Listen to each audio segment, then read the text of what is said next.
യോഹന്നാന്റെ സുവിശേഷത്തിലേക്ക് കടന്നു വരുമ്പോൾ അവിടെ നമുക്കറിയാം കർത്താവിന്റെ ആദ്യത്തെ അത്ഭുതത്തെ പറ്റി ഒരു പരാമർശമുണ്ട്. സ്തോത്രം. അങ്ങനെ കർത്താവ് കാനാവിൽ വെച്ച് തന്റെ മഹത്വം എന്ത് ചെയ്തു? വെളിപ്പെടുത്തി. സ്തോത്രം. അപ്പോൾ സ്തോത്രം, ആദ്യത്തെ അത്ഭുതം നമുക്കറിയാം, കാനാവിൽ പച്ചവെള്ളത്തെ കർത്താവ് എന്ത് ചെയ്യാണ്? വീഞ്ഞാക്കുകയാണ്. സ്തോത്രം. നോക്കിക്കേ, ഒരു വീഞ്ഞ് അതിൻ്റെതായിട്ടുള്ള നിലയിൽ വരണമെങ്കിൽ മാസങ്ങളുടെ അധ്വാനത്തിന് പുറകിലുണ്ട്. സ്തോത്രം. അപ്പൊ ആ കുടുംബമൊക്കെ കരുതി, പക്ഷേ കുടുംബത്തിനകത്തെ കണക്കുകൂട്ടലുകൾ എവിടെയോ എന്ത് ചെയ്തു? തെറ്റിപ്പോയി. ദൈവത്തിന് സ്തോത്രം. ഒന്നുകിൽ പ്രതീക്ഷിച്ചതിലധികം ആള് വന്നിരിക്കാം, അല്ലെങ്കിൽ അവിടെയുള്ള ആളുകൾ സ്തോത്രം കൂടുതൽ വീഞ്ഞു കുടിച്ചിരിക്കാം. എന്താണെന്ന് നമുക്കറിയില്ല. എന്തായാലും ഒരു കാര്യം ഉറപ്പാണ്, ആ കുടുംബത്തിന്റെ കണക്കുകൂട്ടലുകളെല്ലാം തെറ്റി താറുമാറായി നിൽക്കുകയാ. സ്തോത്രം. ഏത് നിമിഷവും വലിയൊരു ത്തിലേക്ക് പോകാം എന്നുള്ളൊരു നില വന്ന് നിൽക്കുമ്പോൾ ദൈവത്തിന് സ്തോത്രം, കർത്താവിന്റെ സാന്നിധ്യം അവിടെ ഉണ്ടായിരുന്നു. അവൻ ആ പച്ചവെള്ളത്തെ എന്ത് ചെയ്തു?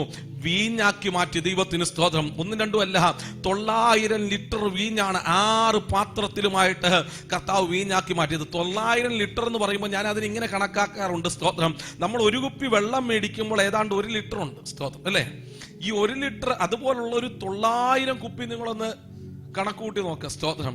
അപ്പൊ കുറെ പേര് വന്ന് കുടിച്ചിട്ട് പോയി. സ്തോത്രം. ഇനി 1 ലിറ്റർ ഒന്നും വീഞ്ഞ് ആരും അങ്ങനെ അത് ചെയ്യത്തില്ല, അധികം കുടിക്കത്തുമില്ല. കൂടിപ്പോയി കഴിഞ്ഞാൽ ഒരു 1/2 ലിറ്റർ കുടിക്കുമായിരിക്കാം. സ്തോത്രം. ഇനിയും 900 പേരെ കല്യാണത്തിന് പങ്കെടുത്തു എന്ന് തന്നെ വിചാരിക്കുക. 900 പേരും എന്ത് ചെയ്തിട്ടുണ്ട്? അത് പിന്നെ എന്ത് ചെയ്തിട്ടുണ്ട്?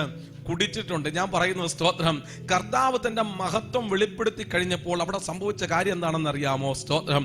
ആ കുടുംബത്തിന്റെ അകത്തെ പ്രശ്നങ്ങൾ ചെവി അറിയാതെ അവിടെ പരിഹരിക്കപ്പെടുക, ചില ശേഷിപ്പുകൾ അവിടെ ഉണ്ടാകുക.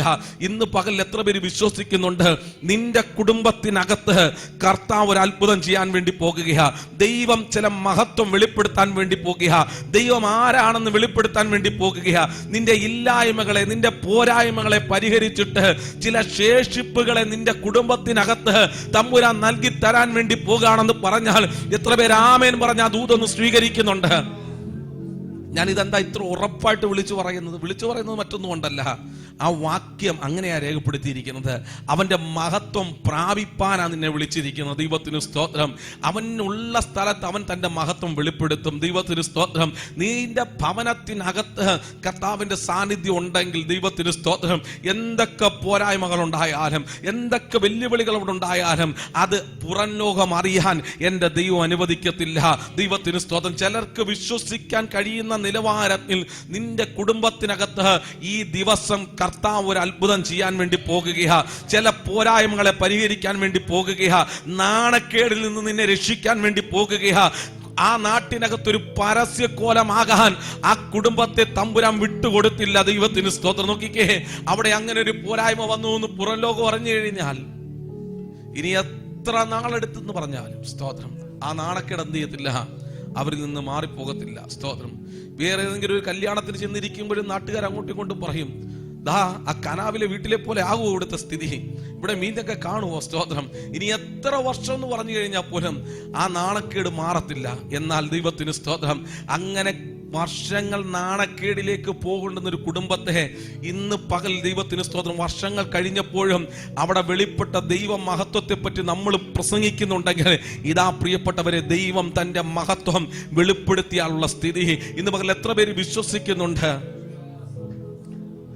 അകത്തളത്തിൽ ചില ശൂന്യതകൾ വെളിപ്പെട്ട് നിൽക്കുമ്പോൾ സ്തോത്രം, നീ പ്രതീക്ഷിച്ചതുപോലെ കാര്യങ്ങൾ നടക്കാതിരിക്കുമ്പോൾ, നീ പ്രതീക്ഷിച്ചതുപോലെ ആ നന്മ നിനക്ക് വേണ്ടി കടന്നു വരാതിരിക്കുമ്പോൾ, ഇന്ന് പകൽ ദൈവത്തിന്റെ ആത്മാവിന് പറയാനുള്ളത് സ്തോത്രം, നിന്റെ സാധ്യതകളെ ദൈവത്തിന്റെ കരത്തിലേക്കൊന്ന് കൊടുക്കുക. അതിനെ വർദ്ധിപ്പിക്കാൻ, അതിനെ മറ്റൊരു രൂപത്തിലാക്കി മാറ്റാൻ, നീ പോലും ചിന്തിക്കാത്ത നിലവാരത്തിൽ ചില കരുതലുകൾ നിന്റെ വീടിനകത്ത് തരാൻ എന്റെ ദൈവം വിശ്വസ്തനാണ്. അതെ, നിന്റെ വീടിനകത്ത് ഇന്ന് പകലിൽ കർത്താവ് തന്റെ മഹത്വം വെളിപ്പെടുത്തും.